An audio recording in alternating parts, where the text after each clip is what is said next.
this sponsoring of this lecture, particularly because of our guest and particularly because of the nature of the subject. I'm Kerry Newman. I direct Baylor University Press. Baylor University Press is the book publishing arm of the university. Probably most of you in the room don't know that we publish academic books. Most of our books are used by scholars and students and teachers at institutions other than our own, and are written by scholars from institutions other than our own. So there's no real reason you might have come across us unless you've been compelled in one of your classes to buy one of our books, which makes me happy. But I want to welcome you in the name of Baylor University Press and all the co-sponsoring offices at Baylor and in the name of Baylor. Today we have a very distinguished guest among us who will talk about his book, Muslims in the Making of America. The premise for this book and its inception occurred about 7 years ago, I believe. I've known Amir for probably a decade or so. We belong to the same professional academic society. And it was about 7 years ago that I was reading Poor Richard's Almanac. And I got to this passage in which Ben Franklin was rather exercised about the potential of German becoming the language not only of Philadelphia and Pennsylvania, but of all the colonies. And he, in response to this, was giving a profile of the constituency of Philadelphia in 1742 to show, really, I think, that the Germans were actually outnumbered. And as he went around the city saying who comprised the city's inhabitants, he mentioned, of course, the Quakers, and he mentioned the Brits, and he mentioned the Germans, and then he says, and last of all, living in this part of the city are the Mohammedans. I paused, and I read that again, and I thought, really, 1742, Muslims in America. Well, it's not quite America, it's just a colony, but Muslims present in North America. So I sent an email to my friend Amir Hussain, and I said, Amir, really? 1742, Ben Franklin, Philadelphia, Muslims.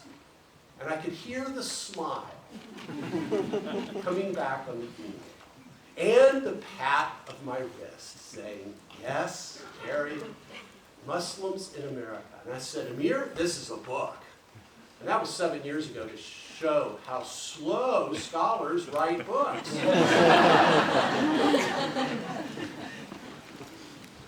It was timely, though. The book had its own course and history. And in this book, Amir demonstrates that the tapestry of America is sewn with Muslim thread. From its inception, Muslims have been in America, making America America. And Amir will talk to us about that in a few minutes. I want to say a few words about Amir. A couple of 3 things you need to know about him. First of all, you should know that he was born in Pakistan, and he grew up in Canada. Now, for those of us in the United States, one of those countries is just as foreign as the other. But if you will look closely at his tie when he stands up, you will discover that placarded across his tie is the American flag. Because 2013, was it?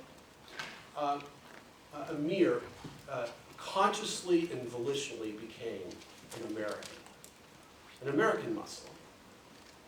That's the first thing you should know.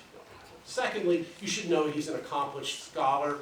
He holds degrees from several degrees from University of Toronto, where he sat, if there's any English folks in the room, he sat courses under the great Northrop Frye, who awakened him to the power of narrative in defining human identity. He did an undergraduate degree in psychology, and yes, for those of you who are earning undergraduate degrees in psychology, there's hope for you. Not much, but there is some. Amir also is an accomplished scholar and an authority on Muslim identity in America. But the thing that you really should know about Amir is that he loves culture. When you go to his office in Loyola Marymount in where he teaches theology. You will discover that it's littered with posters of athletes and of movie stars and of musicians. Amir loves music. He loves American music. He loves jazz, he loves classical music, but his real passion is country music. And Amir believes that the greatest theologian of all time in America is the country and western singer Hank Williams. Now, we may be suspicious of Amir because he comes from Pakistan, or because he's brown, or because he's not Baylor, but really and truly, we should be suspicious of Amir because he didn't say that Willie Nelson or Bob Wills is the greatest theologian in America. So part of our efforts to missionize Amir today is simply to get him to convert, not to Christianity, no. We need him to convert to Bob Wills as the origin of country music. Yes. Well, Amir loves things American. Amir is an American, and he's an American Muslim. And those two words don't often get put together. And so, Amir, come talk to us today. We welcome you warmly to Baylor University. Please join us.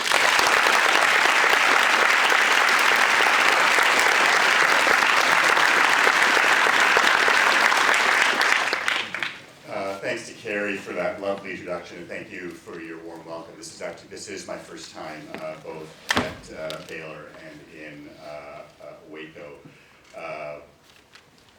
Before you turn on me too quickly, I understand the power of Texas singer-songwriter. I was saying this in Chris Van Border's class. One of the first records I ever bought, and you can explain to the younger people what records are, because they've been around for years, is, I don't know if it was the first one, because I don't actually know what the first record I ever bought was, but one of the first five was Emmylou Harris's Quarter Moon in a 10-Cent Town, with the cover painting by the late Susanna Clark. And that's where I learned it. It's a backwards thing. I used Susanna Clark, and that's where I learned it. It's a backwards thing. I used Susanna Clark before I viewed Guy Clark. And then from Guy, I love it, you learn the importance of the Texas singer-songwriters. So no disrespect intended there, but very serious. I actually do want to work on a book on Hank Williams. I think he's completely underappreciated as both a songwriter and as a theologian. But that's a topic for other times. You might want to bring me back for that. What I want to talk with you about is this book, Muslims, the Making of America.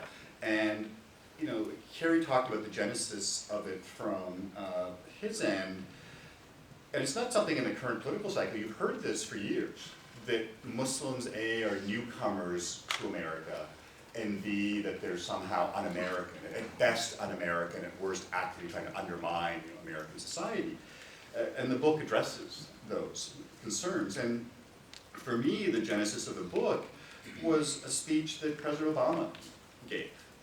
Some of you know this speech. One of the first speeches he gave outside the U.S. After becoming president at Cairo University, where he talked about the history of Islam in America. This isn't the whole speech. This is just a paragraph from that speech. But he talked about the contributions that American Muslims had made to what it means to be American. And that was really, for me, the genesis of the book, along with the conversation that Carrie had about Ben Franklin. And you can see the kinds of things that President Obama was talking about. And I want to touch on some of those things. The things that American Muslims have done here. I live in Los Angeles, and so our industry, of course, is the motion picture industry. And so had this been done at the beginning of the year, you could add to that list that they have.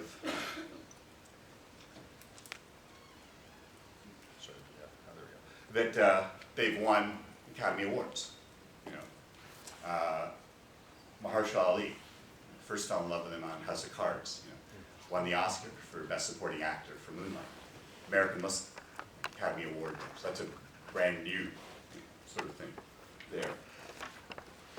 I talk in the book, and I open the book with two of my own sort of Muslim heroes. You know, when I was growing up in Toronto in the 70s, as Carrie said, born in Pakistan, came to Canada when I was 5, grew up in Toronto. Didn't see a lot of black or brown folks, you know, on television in the 1970s. Didn't see a lot of Muslims on television in the 1970s. You know. It's hard to believe. I played basketball back in the day. As I tell my students, you know, I'm old and slow and fat, you know, but back in the day I used to be somebody, you know, there. And I talk to my students in Los Angeles about who's the greatest basketball player ever. It's an interesting generational thing. Yeah. Some of you might say LeBron. Some of you might say, you know, Mr. Jordan. You know. For me, it's it's Kareem. You know. You think about him for a minute. Played 3 years for the greatest coach, in my opinion, ever, John R. Wooden, the coach at UCLA. 3 years because back in the day, the NCAA had this ridiculous idea that college was a difficult adjustment for student athletes, and that they should adjust to the collegiate life, not the athletic life. So freshmen were ineligible. You know, we've since learned the ridiculousness of that kind of thing. So Kareem only played for 3 years for Coach Wooden, won 3 national titles, 3 MVPs, then went off to the pros. The guy who's shooting the skyhook over, if you're a fan, you'll recognize Dan Issel from the Denver Nuggets. Dan is not a tiny little man, you know. We think of Jordan as this phenomenal dunker, and of course he was. Almost as good as Clyde Drexler, who was the greatest dunker I ever saw. But we forget that 67, the NCAA outlawed dunking. That's how Kareem developed the skyhook.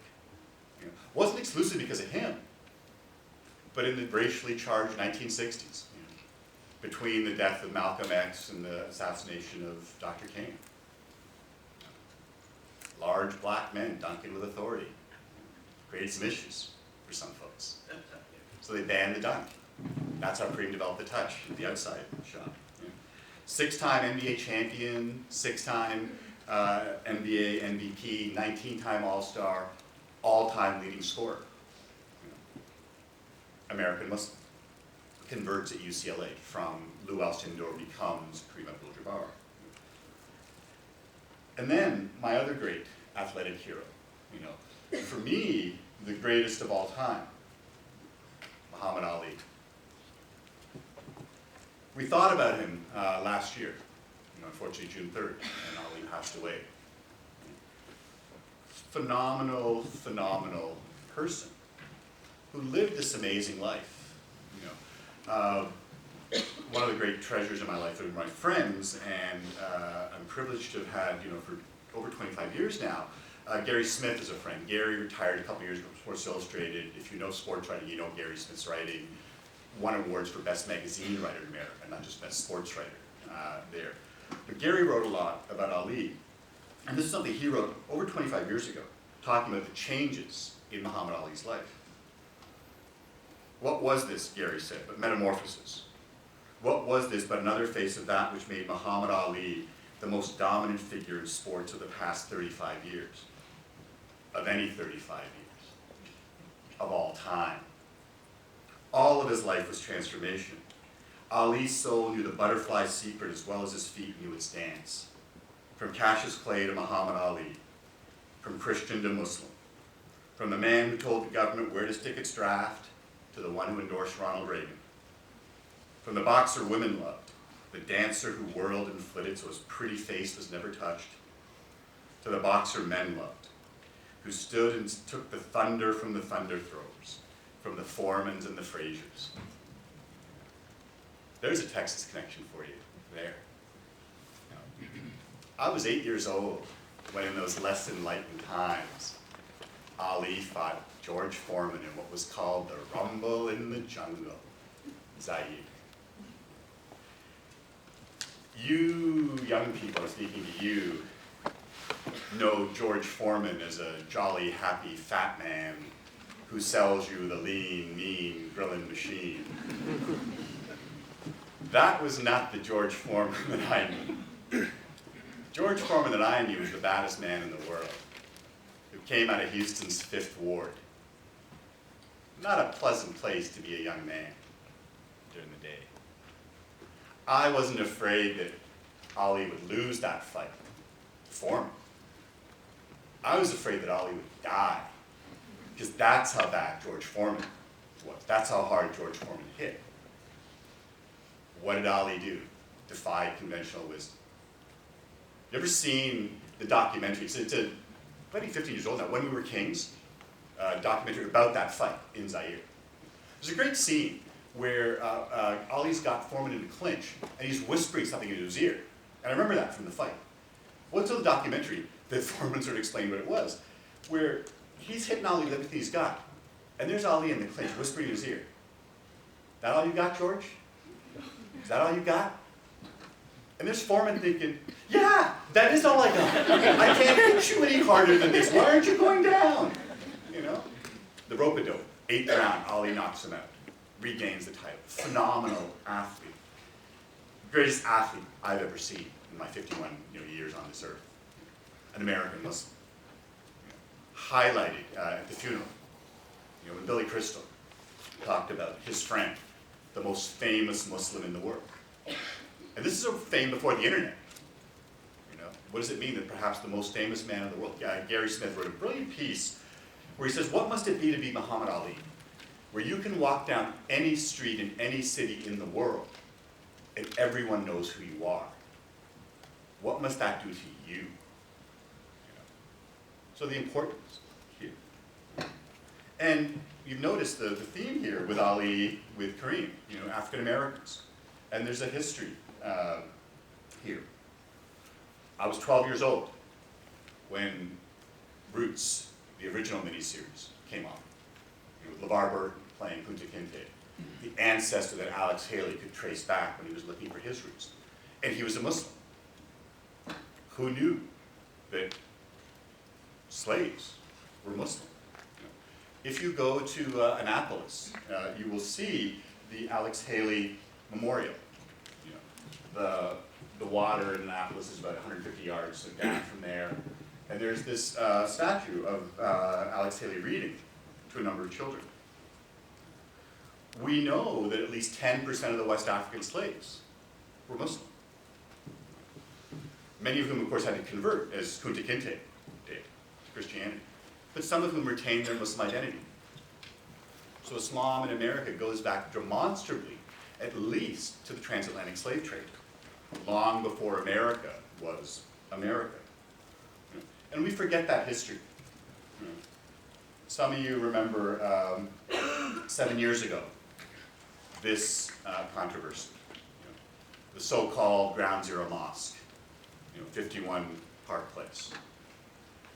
How can we build a mosque, the opponents said, on sacred ground, when it was Muslim terrorists that brought down the Twin Towers? How can we build a mosque 4 blocks away, 2 blocks away, excuse me, from the edge of the World Trade Center complex? Well, we didn't think about the history of not just America, but particularly of Lower Manhattan. If anyone's been to the 9/11 memorial, I would encourage you to go. The tie that Carrie mentioned, this is actually a fundraiser for the 9/11 Memorial and Museum. With all the proceeds, I tend not to wear, I'm in California, I tend not to wear ties. Carrie said you got to dress up, and so you got a tie. I tend not to have expensive ties. It's the only expensive tie I own. But the money goes to the 9/11 Memorial. So I encourage you to go to the 9/11 Memorial and the Museum. But I encourage you to go 6 blocks down the road to Duane Street, to this, the African Burial Ground National Monument. Declared a national monument by President George W. Bush in 2006. Discovered in 1991, the burial ground of African slaves. in Lower Manhattan, some of whom were Muslim. So you've got his history here. If you're talking literally, with the sacredness of the ground, the slaves that were buried there are part of what makes it sacred. Is published, I think this is the 1854 edition that I've got on there. We have documents of Muslim slaves, before America was America. This is a portrait of a man named Ayuba Suleiman Diallo, also known as Job bin Solomon, brought as a slave to Annapolis in 1730. Those of you that know your American history. That's years, a couple of years before George Washington was born, 1732. So 1730, you got a Muslim slave brought to America. In 1734, has a biography written, published in London about him.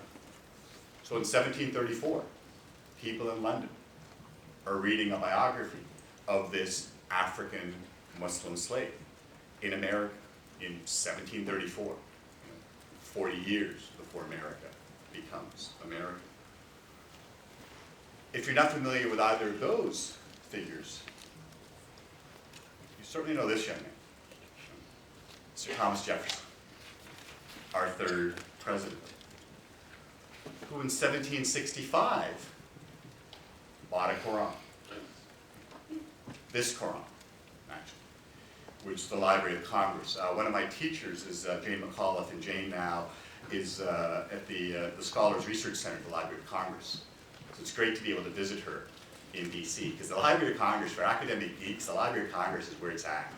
There's some really cool stuff in the Library of Congress. So to be able to hold, the Quran that Thomas Jefferson himself purchased and held in 1765, Now, as I read in the book, Thomas Jefferson was no fan of Islam. I'm not saying at all that Thomas Jefferson was any fan of Islam.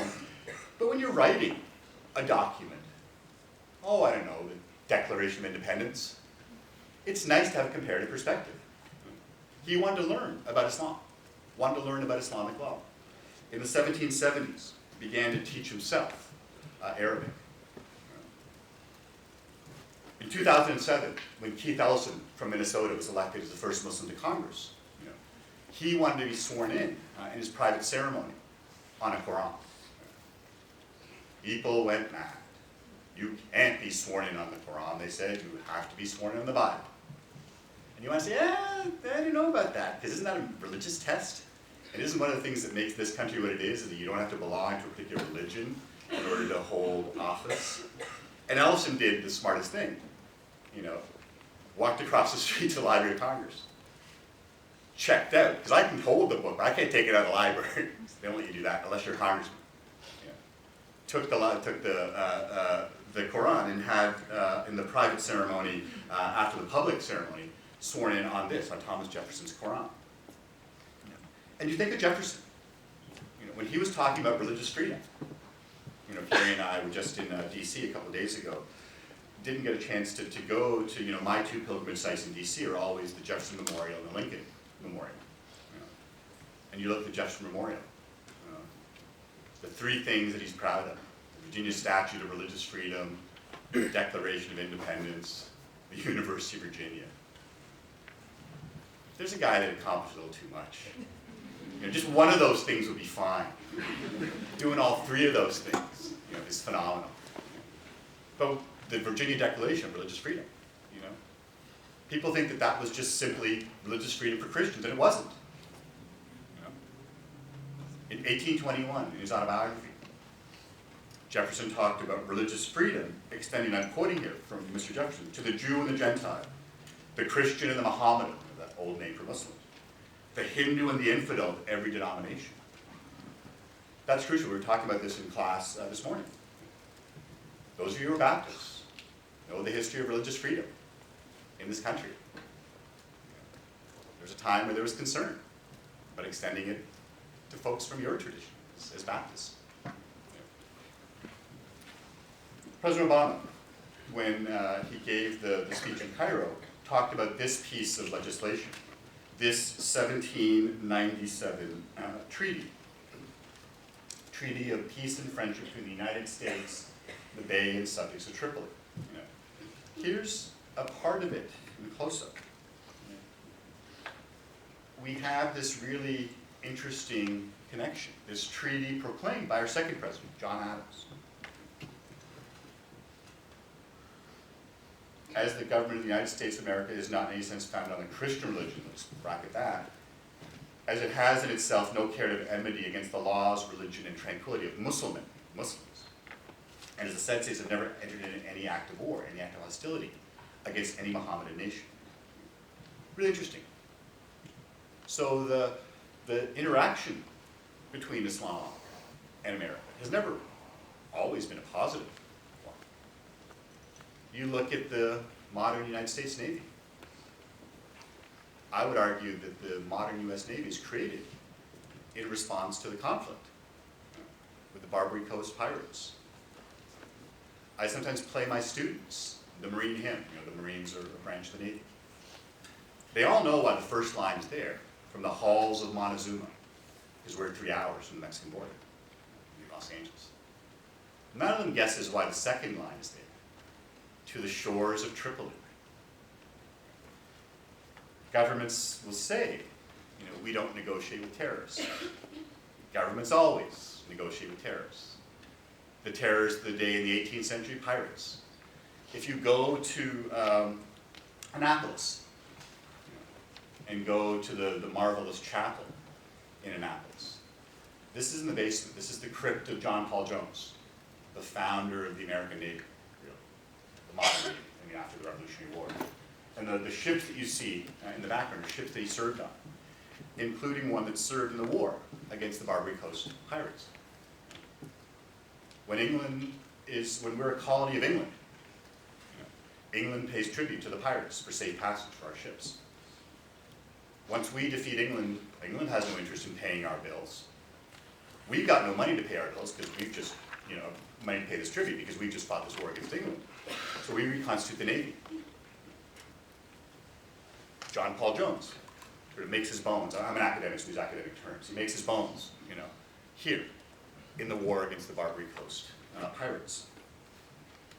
Many of us aren't aware of the oldest military monument in these United States. That's this one. Ignore the handsome young man at the base of that. He's just there to give a scale to this. This is the Tripoli Monument against the Barbary Coast pirates, the war against the Barbary Coast pirates in 1804. Carved in 1806 in Italy. Brought to the US and installed to the Navy Yard in 1808. Moved to its current location in Annapolis, the Naval Academy, in 1860. You know, so here you've got this monument to the war against the Barbary Coast pirates, who were Muslims. If you look at a close-up of the monument, you see what may be the first representations of Muslims in this country. It was brought here in 1808, the classic image of the Turk, the turban, the mustache, the scimitar there. So you have that history. But it wasn't always a negative history. 5 years ago, we lost far too soon Maria Menocal, phenomenal scholar at Yale, Spanish and Portuguese, who wrote about the connections in medieval Spain between Christians, Muslims, and Jews. Her dissertation book, The Arabic Role in Medieval Literary History, was groundbreaking. You know, Carrie mentioned my work in English. I was a psych major with an English minor. You know, you study English literature, you know that romance, courtly love, that comes through the Arab world into English. You know, Maria was one of the key people looking at that. I can't, much to my chagrin, 20 years living in Los Angeles, habla español. But I can kind of make my way through written Spanish, because it's either a romance root that I knew from French, you're going to Canada, you learn French, or it's an Arabic word, because of that history, 700 years of shared culture. This book is dedicated to two people. You know, one of them I already talked about, Muhammad Ali, someone that every American should know. You know. Other person it's dedicated to is this guy, Amir Hussain. You probably don't know him. You probably know the young man with him in the top photo, Mick Jagger. If you're a Zeppelin fan, you know the guy with him in the bottom photo, Jimmy Page. Emmett died in 2006 at the age of 83. I am a theology professor. I should understand death. I haven't reconciled myself to dying. I don't know if I'm actually going to die. My colleagues tell me yes, I will, but I'm holding a judgment there. If I have to die, I want to die the way that Emmett died. At the age of 83, backstage at a Rolling Stones show, the Beacon Theater that Marty Scorsese would film for the documentary Shine a Light, a little too much to drink in the back room with Mick and Keith. This doesn't apply to you because you're Baptist, you don't drink, but if you find yourself, backstage with Mick and Keith, don't do shots with Keith. He's a trained professional. It's not going to end well. Emmett, little too much to drink, slipped, fell, hit his head, never gained consciousness. I would submit to you, that's not a bad way to go out at 83, backstage, drinking with Keith, Why is this 83-year-old man backstage drinking with Keith? Because he's the one that distributed the Rolling Stones records through his record company, Atlantic Records. Came to America in 1935, to DC, because his father was the second ambassador of the Republic of Turkey to America. Founded with his friend Herb Abramson and a loan from their dentist, Atlantic Records. I would argue that you cannot understand American history without the importance of American music in that. And I would argue you can't understand American music without Atlantic Records. The R&B sides in the 1950s. He wrote Mess Around for Ray Charles, signed Ray Charles, the genius, to Atlantic Records for almost a decade. The R&B sides in the 50s, the soul sides in the 60s of Atlantic Records, I think are phenomenal documents for American music. And was chairman of the Rock and Roll Hall of Fame, named a living legend by the Library of Congress. Turkish Muslim, been in America since 1935. Now you can argue that, well, he wasn't, wait, you said he was drinking. He wasn't a good Muslim. And that's important, because we're diverse as Muslims. I say that as someone who's a Muslim.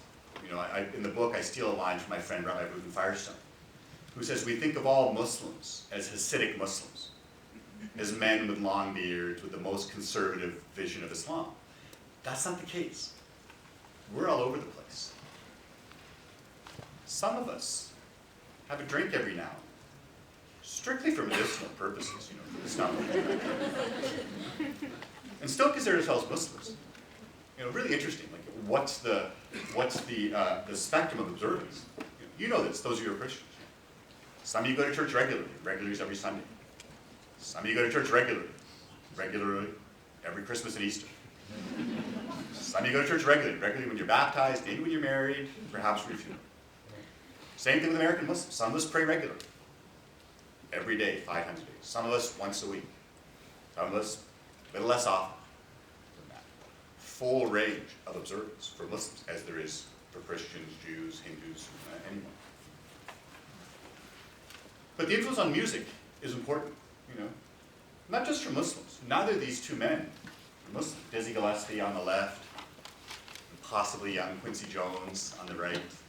Trumpeter before he became the producer of renown. In the 40s and 50s, the American government sent them out there to the Muslim world as part of the jazz diplomacy. If you listen to jazz in the 40s, you listen to some Muslims. Ahmad Jamal, Yusuf Lateef, the Jazz Messengers were originally all a Muslim group. If you listen to more contemporary music, rap and hip hop, RZA from Wu-Tang at the top, Busta Rhymes in the middle, Yasin Bey, Mos Def, Talib Kweli at the bottom, Lupe Fiasco on the other side. All of them are Muslim. I would argue that Islam is an important component of rap and hip hop culture.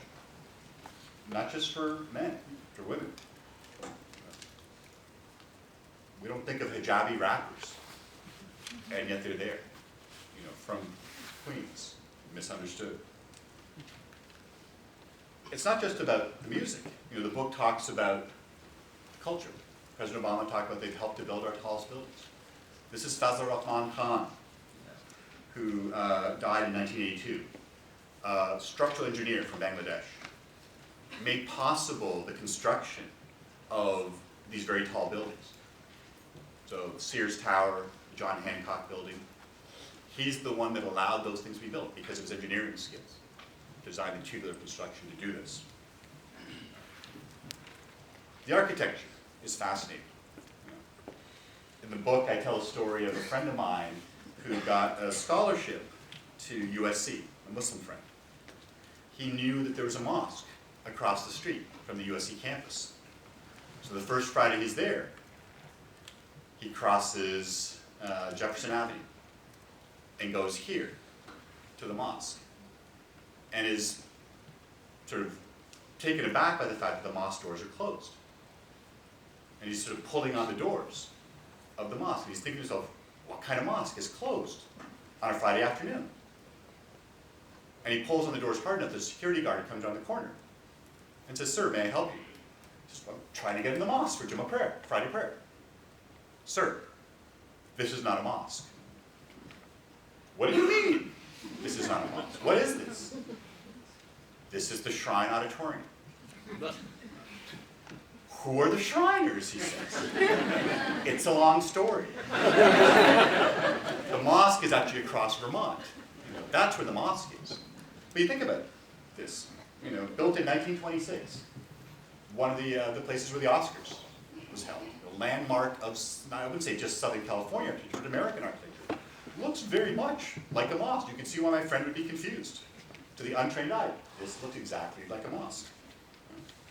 And we've had this fascination in LA with Islam, conflating it often with the Arab world.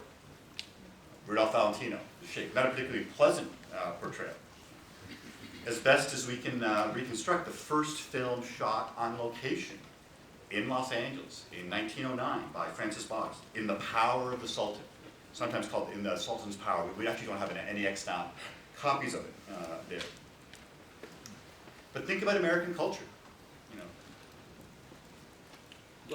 Joe Camel cigarettes, the pyramids, the palm trees, you know. After the discovery of King Tut's tomb, you know, we have this, you know, this fascination with the Arab world, and we conflate Arab and Islamic, even though half the Arabs in this country are not Muslim or Christian, even though most Muslims aren't Arab, they're South or Southeast Asian. But take it back to Ali. You know, President Obama talked about they've lit the Olympic torch. Ali did it twice. This is the one, as you can see, from the Winter Olympics in Salt Lake, Utah, 2002. Those who remember 1996 in Atlanta, extraordinary moment. Janet Evans, extraordinary swimmer, was the last one to have the torch. And we all thought that Janet would light the cauldron, you know, phenomenal swimmer for the US. But then, best kept secret. There's the curtain. Behind the curtain pops Ali, you know, left hand shaken with Parkinson's, takes the torch in his right hand. You know. We don't think about him much, you know, since the funeral. But if you remember the funeral last June, Ali, when he refused induction, April 28, 1967, to the draft, was very much a Muslim. Ali, when he converted to the Nation of Islam, was very much a Muslim. Ali, when he changed his name, Cassius Marcellus Clay to Muhammad Ali, very much a Muslim. None of those three things were quite well received in the US by other folks. But there was Ali. This war is wrong. 67, that wasn't a popular statement. At his funeral, the public funeral was on the Saturday, and there was a great you know, slew of folks, including President Clinton, who delivered the eulogy. Billy Crystal talked about, you know, a scholarship that Muhammad Ali helped him to fund at the University of Jerusalem, Hebrew University of Jerusalem. He said very simply, there he was, the most famous Muslim in the world, helping out his Jewish friend in scholarship. The day before, he had a Muslim funeral. You know, His body was washed, shrouded, buried as according to Islamic law. One of the people that spoke at his funeral was Sherman Jackson, this phenomenal scholar of Islam, African American, at USC, University of Southern California, about Ali, because they sum up, the American Muslim experience I've been talking about. So Sherman said this: as a cultural icon, Ali made being Muslim cool. Ali made being a Muslim dignified. Ali made being a Muslim relevant. And all of this he did in a way that no one could challenge his belongingness to or in this country. Ali put the question of whether a person could be a Muslim and an American to rest. Indeed, he KO'd that question. With his passing, let us hope that that question will now be interred with his precious remains. And this is what Sherman finished with. Ali helped this country move closer to its own ideals. He helped America do and see some things that America was not quite ready to do or see on its own. And because of Ali's heroic effort, America is a better place today for all of us. And in this regard, Ali belongs not just to the Muslims of this country. Ali belongs to all Americans. If you're an American, Ali is part of your history, part of what makes you who you are. And as an American, Ali belongs to you. And you too should be proud of this precious piece of your American heritage. Thank you.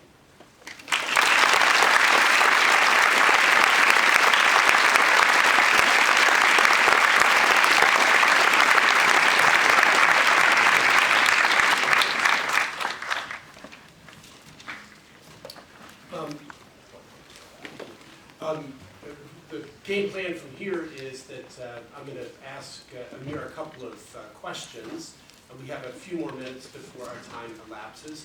And then Amir will be escorted back to the back table where I think there's some books being sold. And if those of you who would wish for Amir to sign your books, you can do that. So I'm going to ask just one or two questions. Hopefully make your shoes a little tighter, Amir. The EEOC versus Abercrombie and Fitch ruled, the Supreme Court ruled that Baptists in particular have taken up the cause of Abercrombie and Fitch making accommodation for this Muslim woman.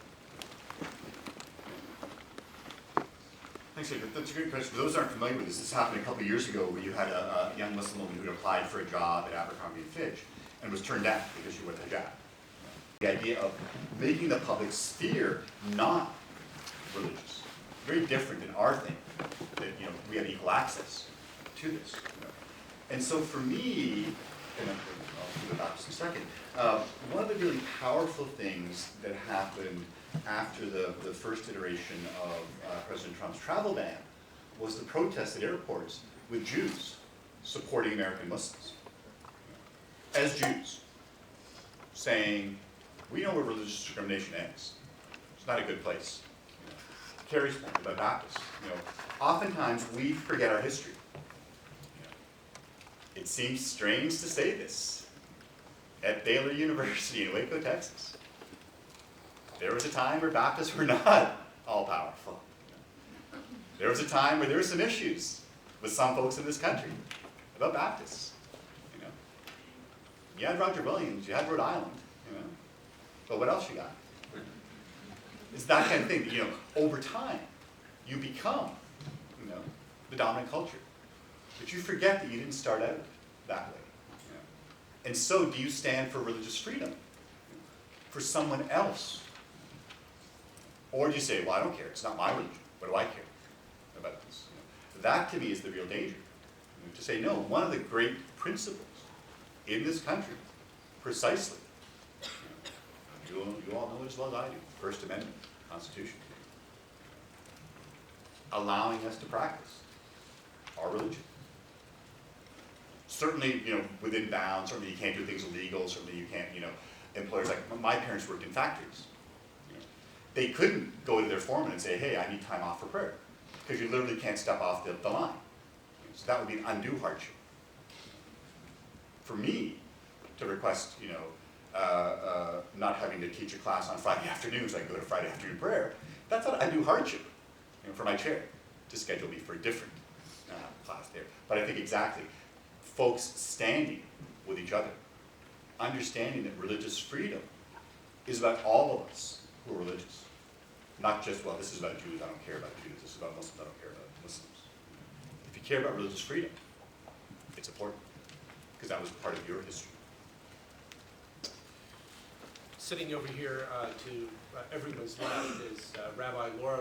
Rabbi Laura Rachel, okay? This morning, Rabbi Laura and Amir joined me in a Bible study with a group of professionals that I teach every Thursday morning. And we read together Genesis 1. And we discussed Genesis 1:26 to 28, in particular, a text about the creation of humanity in the image of God being a part of humanity. And it was a wonderful exercise because at a certain moment, Amir, we were all talking almost as one about the one God. So say a few words about monotheism and what is problematic about it for Christians and Jews and Muslims, and what's also salutary about monotheism. So, I teach a number of classes at LMU. One of them is a world religions class, and we do sort of things, in a historical sequence. So we do Judaism, then Christianity, then Islam. And when we talk about Judaism, my students, not all of them are Catholic, but most of them are Christian, will say, but why don't the Jews accept Jesus as Messiah? And I say, well, hold on until we get to Islam. Then I'm going to ask you why Christians don't accept Muhammad as God's prophet. And, well, wait a minute, who's this person? What's this text? Well, that's exactly what you do to the Jewish tradition. Here's this monotheistic tradition, Judaism, with its own text, the Torah. And then here's this group. So we believe what you believe, except here's a new text that talks about the new covenant. For Jews, it's like, what new covenant? We're perfectly happy with the covenant that we have, Same thing for when Islam comes into the world, that knows Christianity. So Muslims have to account theologically for Christians in a way that Christians don't have to account theologically for Muslims, because we weren't invented yet, when the Christian tradition was formed. And so the connection, interesting, that for me, it's very clear that all three of us, the Quran is explicit, that the God that I as a Muslim worship is the God of Abraham, of Isaac, of Jacob, of Jesus, And you will have some folks that say, wait a minute, what are you saying here? Muslims don't believe that Jesus is God. Muslims believe that Jesus is God's prophet, but he's not God. So how can you say that Muslims and Christians worship the same God? And then you say, well, that's a valid point, except that there's another group of people that don't believe Jesus is God. Jews. And it's kind of awkward to say Jews and Christians worship a different God, since Jesus was Jewish, since his first followers were Jewish. Clearly it's a different understanding of who God is. Clearly the Trinitarian God for Christianity is a different understanding. In this sense, I think Muslims and Jews are more like each other, and we're a little bit different from Christians there. I'm aware of what I'm about to do, so in full humility, let me quote a Bible verse to you. What's Jesus do in Mark's gospel? When he's asked, what's the great commandment? What's the first words out of his mouth? He's a good Jewish boy. He recites the Shema. Hear, O Israel, the Lord our God, the Lord is one. So this idea that clearly there's one God. There's not different gods. Clearly Christians have a different understanding of who this God is. Clearly Muslims have a different understanding of who this God is. And for me, one of the interesting things is not so much, teaching Christians about Islam. It's teaching Muslims about Christianity. A lot of Muslims think that Christians are polytheists because they have three gods. And you say, no, I've never met a Christian who thinks there are three gods, the Trinitarian understanding of God. And I'm not going to pretend I understand the doctrine of the Trinity. Every time I think I get my head around that one, you guys, no offense, you guys change the game. I remember like a colleague of mine saying, but the Trinity is non-hierarchical and co-equal. And I'm like, non-hierarchical? You use the words Father and Son. That's by definition a hierarchy. How can you... Anyways, so, but this idea that clearly it's one God in different persons, you know. And if we look at Islam, you know, you may be familiar with the phrase, the 99 names. The Quran has this line, to God belong the most beautiful names, so call upon God by them. The Islam tradition traditionally has 99 names. So you can say, so are we like, what, 33 times more guilty of polytheism than Christians are? Because you have 3 names for God, and we have 99 names for God, but it's one God there. And so I think for me, and I'll stop here and answer your question, for me, that's the key point in interfaith dialogue. Not that we try to convert each other, but that we help each other to understand what is meaningful in our own tradition. It's not that I try to convert you to become a Muslim. So I try to help you, with all due respect and temerity, to be a better Christian, to live out the truth of your tradition. Sometimes, it's learning a second language. How many of you, learned more about English grammar when you started studying French or Spanish? Because that's when you learn about, oh, that's what a gerund is, or that's what a noun is, that's what a definite article is. Learning another tradition often helps you to learn your own, that much deeper. It's a perfect segue to my next question. Amir Hussain teaches at Loyola Marymount University in Los Angeles, which is a great Jesuit Catholic university. And you are here at Baylor, Baptist University, and there clearly you have sorted out how to be a Muslim at a Christian university. In our audience today, we have a fair number of Muslim students who are present. Could you say a couple of words to both sides of the equation?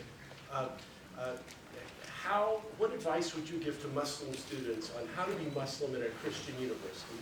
And in the reverse, what to us Baptists, how can we make Baylor a more welcoming and affirming place for people of other faiths and Muslims in particular? I was talking earlier with Rabbi Laura. Her training was at Hebrew Union College in Los Angeles. And Hebrew Union College did this project, they're still in the middle of it, called American Voices, American Values. 100 letters in the first 100 days to the Trump administration, the 115th Congress. My letter sort of talked about this and said, look, in the Torah, the commandment that is repeated more than any other commandment in the Torah is don't oppress the stranger. Do not oppress the stranger, because you were once strangers in the land of Egypt. My own, I'm sorry I'm smiling at this because you probably didn't expect me to preach the gospel to you. But my favorite verses in the New Testament, parable of the great banquet, Matthew 25, 31 to 46. Hungry, you fed me. Naked, you clothed me. Sick, in prison, visited me. Insomuch as you have done this unto the least of these, my brethren, you have done it unto me. Those of you that know your Greek New Testament, the you in that parable is always in the plural. It's not you, individual Christian. It's you, collective, body of Christ. For Muslims, the same thing. To take care of your neighbor, whether you're near neighbor or you're far neighbor. The companion, the one traveling, the one in need. So that idea, that how do we help each other to understand what is meaningful in our own tradition? I think that for me is the key. That we read our text, and that's important, but we live with each other. The Catholic Church talks about the dialogue of life, which I think in many ways is much more important. You can read any 10 books you want about Judaism, or you can go to a Jewish home for Shabbat. That's where you really experience it. You go to Christian worship service. It's a different experience. I remember the first time, I'm fine to say this, because I remember the first time when I moved to Los Angeles, a friend taking me to one of the most important black churches in Los Angeles, the First AME Church, when the Reverend Cecil Chip Murray was still preaching there. And I understood for the first time what it meant for a church to rock. I understood what it meant for the first time to testify. Then literally, you can't make this stuff up, literally the next week, my department chair at the university I was teaching at, Jim Goss's Methodist minister, invited me to his preaching at the Methodist church. You have to understand, I just come from my last Christian service was the First AME church. So Jim starts preaching, and he makes a point, and I'm like, that's right. And I realized, oh, we don't do this in this Methodist church. Because everyone turned and looked at me. Trying to fit in, what are you doing? But it's exactly that kind of thing, to understand, the diversity, to understand what it means to worship as a Christian. Come to a Muslim service, This is the Lenten season. Those are your Christians. If you watch your Muslim friends who will be fasting in May and June for the month of fasting, maybe that helps you to understand something about Lenten practices. What's it mean to fast during Lent? The prayer throughout the day. Muslims, if they're observant, pray 5 times a day. That seems like a lot for some folks. But if you were a Christian in the Middle Ages, it was like 7, 8 times a day if you prayed the hours. And so when Muslims come into the world, Christian prayer doesn't look like what it looks like now. It's standing, it's bowing, it's kneeling. My favorite illuminated gospel text, Lindisfarne Gospels, now in the British Museum, commissioned by the abbot of Lindisfarne Abbey, a holy island off the east coast of Scotland. It's from the 9th century. The pages in between the gospel texts are called carpet pages, because they look for all the world, like oriental carpets. And you think, why is this Christian gospel text being illustrated with prayer mats? Prayer mats are not a Muslim invention. Christians prayed on those mats, because your prayer was standing, bowing, kneeling. You're on a concrete floor, you're on a stone floor, off the sea, off the coast of Scotland, without central heating. You want something between you and the floor to protect your knees. There. So Muslims didn't invent prayer mats. Christians prayed on prayer mats. But how many of us know that history? So that part of it is learning our own individual, unique histories. Part of it is learning how we're connected to each other. Part of it is the practices. And I think in many ways, that's where I feel at home in a Catholic university. Not because I'm a Catholic, I'm not even Christian, but I'm in a place where faith is taken seriously, where I'm encouraged to live out my faith. Unlike where I was in the state system, where it's kind of check your faith at the door kind of thing. I have no doubt that that's why Muslim and non-Christian students are here at Baylor, because their families or they recognize that this is a faith-based institution, precisely as a faith-based institution, precisely as a Christian institution. There's a history of excellence in school. So I'm speaking now of the Jesuit institution that I teach at. If you're in Lebanon, the best university in Lebanon is Saint Joseph, Jesuit school. So if you're an Arab Muslim, Arab Christian, the Jesuits are excellence in education. They'll send your kids there because they're good schools. People know the reputation of Baylor for excellence in education. They'll send their kids, because Muslim parents want to send their kids to good schools. If they send them to a good school where they can live out their faith, so much the better. And I think that's the key, where we learn from each other. Because you're going to live in this world where some of your friends are Hindu and Buddhist and Muslim, and there's a synagogue on your street where your boss is Jewish. How do you understand that? How do you negotiate that? So learning about other people's religions, I think, is really crucial. Doesn't mean you convert, but it means you deepen your own faith. You help each other to do the best in your tradition. For me, that's enablement, and I'll stop here with a line. I've been blessed to have some amazing teachers. Carrie mentioned Northwood Fry, my mentor for my doctoral was a man named Wilfred Campbell Smith, phenomenal scholar of religion, happened to be a Presbyterian minister. And someone in class very famously once asked him, Professor Smith, are you Christian? Interesting question, because it was, are you a Christian? He would have said, yes, in fact, I'm Presbyterian. But they said, are you Christian? He did what he always did. Same thing the person Fry did. He asked him a question. He thought about it. Repeated the question. Am I Christian? And then responded. Maybe I was. Last Tuesday, at lunch, for about an hour. But if you really want to know, ask my neighbor. Profound for me. Ask my neighbor, how do you live out your Christianity? Does your neighbor, or do you torment and annoy your neighbor? That's the key for me, that the conversion experience isn't for me, this sense of, in this case, this is the whole question of, missiology, so maybe I don't want to go there. But, it's not about, giving me the gospel text. I read the gospel text in Greek. I still persist in my, heathenish ways. It's anything to convert me, it's the experience of Christians, living as Christians. Not the words that come out of their mouths, but the actions. That's the key. That's where you can provide the support, speaking to the you who are Christians, to those of us who aren't Christians.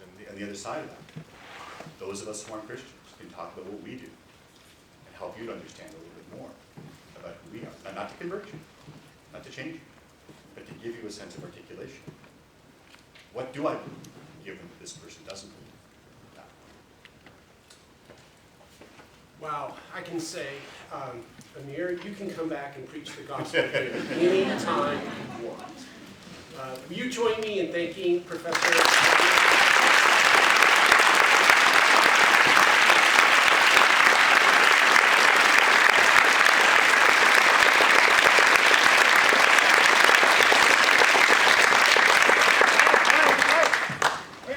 Questions from the floor? I think we've run out of our time. Yeah. Really? Is that such a big deal? Pardon me? We got to do the signing. Yes, we've got another event planned after this. I'm sorry. Well, I really want to know, he said that John Paul Jones made his bones fighting the Barbary pirates, which would be a little hard to do since John Paul Jones died in 1792, and the wars against the Barbary pirates did not start until 1802. If the rest of his book is as inaccurate as that, I think maybe you should take it with a grain of salt.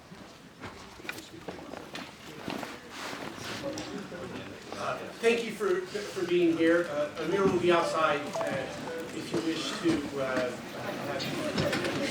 Thank you.